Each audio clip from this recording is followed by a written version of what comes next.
What the F? Where to fish this week? We're on episode 2 here of Where to Fish This Week, and we're the last couple days of April, so it's time to talk about a couple opportunities, starting with our lakes, building it into our saltwater, and then some river options. So, starting out with our lakes, we just had the opener for our lowland lakes here in Washington State. So there are now a plethora of different lakes to go out and target. Yes, you can go target your rainbow trout that just got stocked. It's a great chance for all of you guys to get your family, your friends, your kids. Everyone can get out and everyone can catch some fish, just like this right here. And let me tell you, one of the best baits that you can be putting on your line is going to be something like the Power Eggs. Super durable, and they last a while. Multiple fish can be caught on one bait. Makes it super easy along with kids, less messy. This has been my go-to for these stock trout, and it works really, really well. I love chartreuse, but having a couple different options, whether it's orange, white, or the chartreuse, that's got you covered as far as colors go. Have some fun with that. And with those lowland lakes, that brings a lot more opportunity for you local anglers to go out and chase some more bass. I love doing that myself. And what are we throwing? Well, we're targeting these bass that haven't seen a lot of gear yet. So anything from the big old swim baits, your lipless crankbaits, right? Your spinner baits, all your normal gear that you would throw this time of the year. Most of our bass, largemouth and smallmouth, are going to be in pre-spawn mode, which means they're aggressive, they're on the feed, and frankly, these big swim baits are the way to go out and chase some of the biggest fish of the year, because they're chasing after a lot of these stock trout that are in this 6 to 10 inch range and can produce some of the biggest fish of the year. So definitely check that out. Definitely something fun that I love doing, and you're going to see some more bass content here real soon. And then we also cannot forget, it was mentioned last week, it's getting more and more better as the weather will start to progress and temperatures warm up in our lakes. But it's kokanee fishing, right? And you don't need a lot of really complicated gear. That's the beauty of kokanee fishing. A couple Dodgers, just like these two Dick Knights. If I had 2 Dodgers and 2 colors to choose to start out with, it's going to be these two right here. Day in and day out, Glow Clown gets it done. This pink splatter UV is a killer one as well. There's a ton of other options though. Anything from what we make here at Holy Moly, Rocky Mountain Tackle, different styles, and it all is preference with kokanee. That's what's so cool about it. You can go 3D printed kokanee lures. How about some spin fish? Those work really well.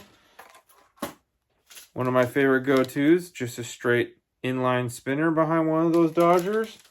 Or you can get as complicated as you want with specialty flies, like Olympic Tackle here, God's Tooth Spoon. All right, those work really well. Or your kokanee cut plugs.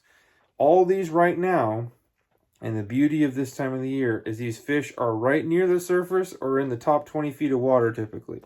Depends on the barometer of the day and all these storms we have come through, but kokanee can be something to go target and get some really nice fish for early in the spring. With a limit of 10 fish a person, it's one of the best fisheries we have in our backyard, with a lot of lakes that produce them. And again, you bring a couple people on your boat with you, you can really have a heyday. So that's really tasty, fun fish to go after and target in our lakes. It also brings about, you have, your perch, panfish, and other things that are available. If you're on the east side of the state, you guys have a lot of your other options for walleye, catfish, things that start coming about as the water warms up and we get more into spawn mode for some of those fish. So really just this April to May time for the lakes is really the best time to be out. Really produces a lot for that. Now, saltwater. Cannot leave you guys out here, because one of the biggest openers of the season, and one that I always look forward to, is Wednesday the 1st. That is Lingcod, right? We're talking the big toothy, big old ugly monster sea dragons that we have in Puget Sound. These are one of the most tasty fish to make fish and chips with. They are super aggressive and easy to catch. Just got to find them. So what are we throwing? Let's check it out.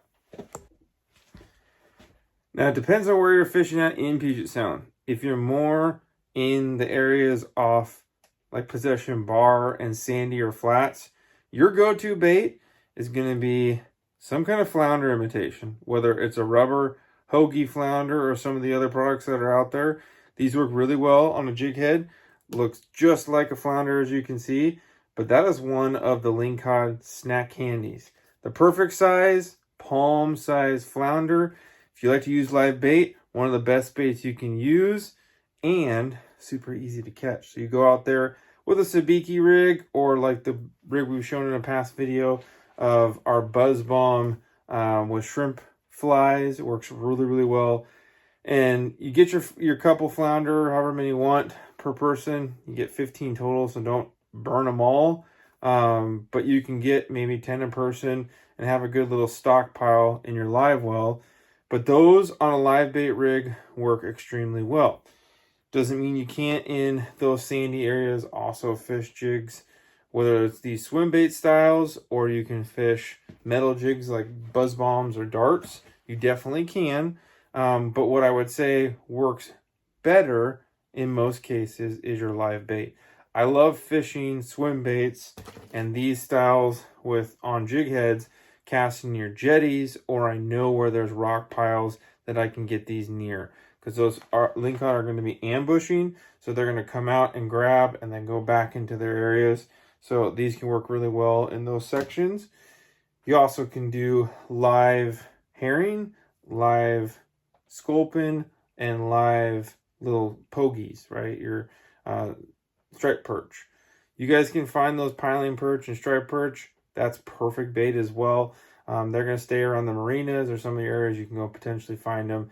But that's just a couple options for live bait. All across Puget Sound has any little nook and cranny could have a Lingcod in it.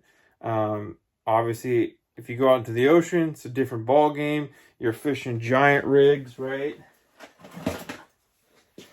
Giant, big old rigs like this guy. But inner sound, it's more of a jig or bait game, and you can have success with either. However, though, it is one of the most fun experiences you can go do on a boat, off the shore. There's a lot of ways to go get them. That's what I'm doing this week if I'm in the saltwater. There are other options. You can go a charter like I mentioned before last week. You can go, if there still are some clam digs open, I'll put that up here. There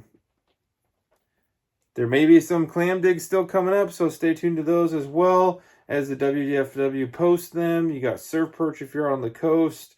And then you have those options that are going to be in the near future for the salt. But Lingcod's the main focus right now.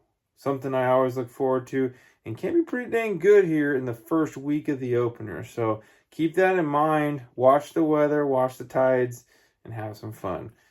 And lastly, we got our rivers. Now, one of the cool parts about April into May, you got a lot of spring Chinook showing up. This is typically the time frame you're kind of in between the late run of our winter steelhead, in the midst of springers, and then you have some summer steelhead trickling in.